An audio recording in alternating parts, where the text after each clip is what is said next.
If you are trying to lose weight, you are probably no stranger to the feeling of hunger. After all, you need to be in a calorie deficit, otherwise you won't be able to lose weight. But what if I told you that you can lose weight without feeling hungry all the time? Yes, that's possible. To achieve this, you need to start taking advantage of these almost zero-calorie snacks. And yeah, there are alternatives to rice and pasta that have basically 0 calories and taste almost like the real thing, but we will get to that later. Now let's start with the first brilliant super low calorie snack that you should take advantage of when you start getting really hungry. And this is my personal favorite that I utilize every day. And I can tell you that I haven't been hungry since. The snack in question is salad.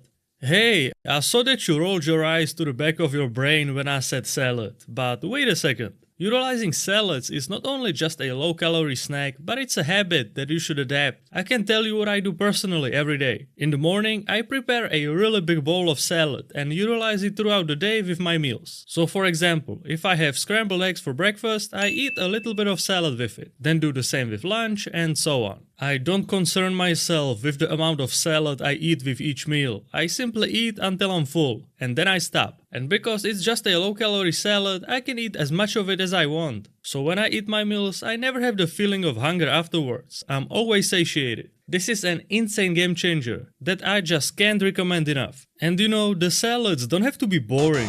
If you don't like eating those regular leafy greens like kale or lettuce, then you don't have to. The fact that it's called salad doesn't mean you have to use kale or lettuce. You can make a salad from whatever you like. My favorite combination is cucumbers and cherry tomatoes with a little salt and pepper. Of course, I don't put oil into it, because then that kind of defeats the purpose of it. You can put a little bit of oil into it if you feel like it will really elevate the experience, but you should measure it precisely and know exactly how many calories that adds to your total. Because it could get out of hand really quickly, because oil is very calorie dense. Keep in mind that 1 tablespoon of oil is 120 calories, so don't go crazy, okay? Now let's move on to the snack that a lot of you will enjoy, and that snack is jelly. You can make so much of it and it will be still basically 0 calories. Of course, only if you go with sugar-free jelly, otherwise this is not going to work. It's a great replacement when you are craving some kind of dessert, so I would highly recommend it. What I also highly recommend is that you put some fruit into the jelly, which makes it even better. Putting in something like strawberries is just going to take the snack to another level. And if you want to not only take your snacks to the next level, but your whole physique to the next level, you should definitely check out my nutrition plans. No matter if you want to bulk up, cut down, or just maintain, I got your back. These guides will take your hand and help you walk through the whole meal plan building process in the most simplified way possible, so that you can have a meal plan that will achieve your goals, but is also enjoyable and sustainable. If you would like to take a look, click the first link in the description. Which brings us to our next snack, which is watermelon. As with jelly, watermelon is mostly water. After all, it's called watermelon.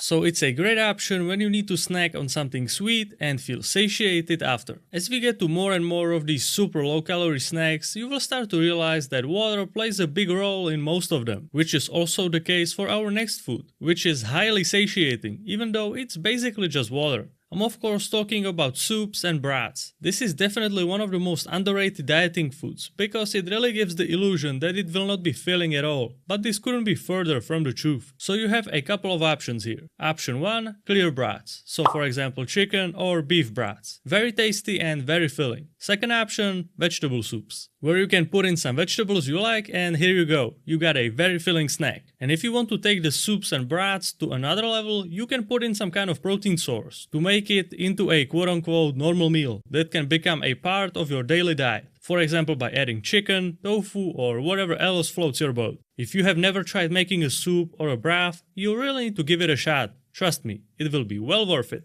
Alright, now let's finally get to what you have been probably waiting for this whole time. The replacement for noodles or rice that is basically 0 calories. Which sounds like it's the best thing ever, as regular uncooked pasta or rice have roughly 350 calories per 100 grams, while this replacement is basically 0 calories. You might have already heard about this. It's called konjac or sometimes shirataki noodles / rice. But before we get any further with this, I have to warn you. Konjac products can be really dangerous, so if you are going to try it out, do it at your own risk and never consume too much of it. Otherwise, you will most likely not have a good time. You know, I'm not the type of guy to read you a study or anything like that, but I'm gonna tell you one thing. If you consume too much of some konjac product, you should make sure that you have a toilet in your near proximity, because the konjac products are basically all fiber. And don't ask me how I found out. So if you are going to try it out, start with a small portion. Do not eat the whole package in one sitting. In small portions, it should be rather safe, but you know how it is. Everyone's body reacts differently, so doing a little bit of research before diving into it is definitely a good idea.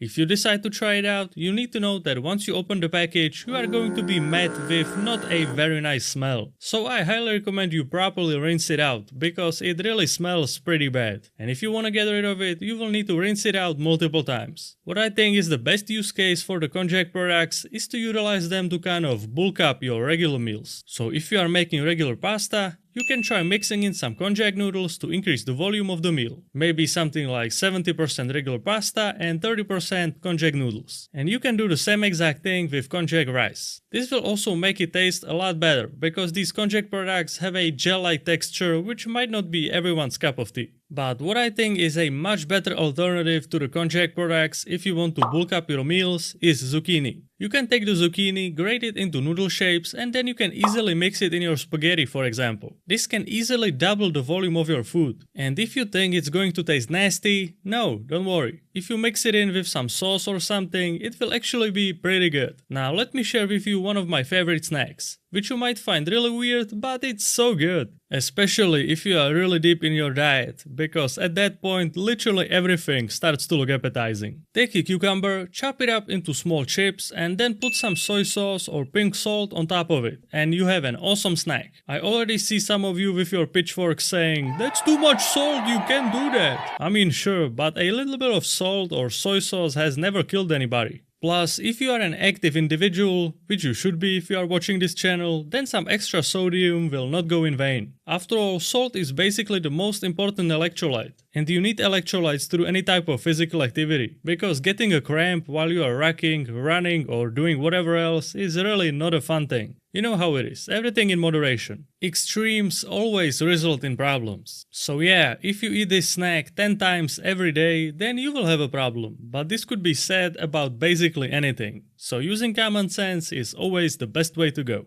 Now it's time for some honorable mentions that I wouldn't really classify as snacks, but they are still amazing tools which can help you eliminate hunger. First of all, zero sugar sodas or any sugar-free drinks are such a lifesaver when you have a sweet tooth. These beverages can also be with caffeine, as caffeine is an appetite suppressant, which can be extremely helpful on the diet. But you know how it is with caffeine, it takes a long time before it gets out of your system, so only consume it in the first third of the day, otherwise you will ruin your sleep. And that will definitely not help you on your weight loss journey. The other honorable mention is sugar-free gum, which yeah, it sounds kind of ridiculous, but if you are hit with a wave of cravings, just chewing a gum and giving your mouth something to do can be the difference between sticking with your diet and achieving results and going on a binge-eating rampage and ruining all of your progress.